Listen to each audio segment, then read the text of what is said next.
بلکہ جب ہم اس کلام کو اپنی زندگی میں لیں گے، اس کو اپنے استعمال میں لیں گے، تو یہ کلام جو ہے وہ کام کرنا شروع کرے گا اور ہم اپنے ایمان میں مضبوط ہوں گے. سو جیسی زندگی چاہیں گے وہ ویسی ملے گی. جب خدا کا کلام سنتے ہیں تو اس کو ایک بھوکے انسان کی طرح لیں.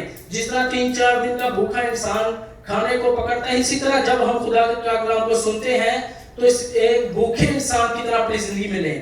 تب ہی ہم جا کے ایمان میں مضبوط ہوں گے. آپ نے دیکھا ہوگا کہ جب شمعون خداوند یسوع کے ساتھ پانی پہ چلنے کی بات آتی ہے تو بولتا ہے ربی میں بھی تیرے ساتھ پانی پہ چلوں گا. لیکن اس کا ایمان ہوتا ہے کیونکہ خداوند کا پاک کلام بیان کرتا ہے کہ ہم سب میں ایمان ہے. ہلیلویا. لیکن ہمیں اسے استعمال میں لانے کی یا کام میں لانے کی ضرورت ہے. اس کا ایمان ہوتا ہے لیکن وہ ایمان جب وہ خداوند کے ساتھ پانی پہ چل رہا ہوتا ہے تو دیکھتا ہے میں پانی پہ چل رہا ہوں. دل میں ایمان تھوڑا کمزور ہوتا ہے اور وہ پانی میں ڈوبنا شروع ہو جاتا ہے. یہ بات نہیں ہے کہ اس میں ایمان نہیں ہے میرے عزیزو. ایمان ہم سب کو خداوند یسوع مسیح نے ایک جیسا تقسیم کر دیا ہے.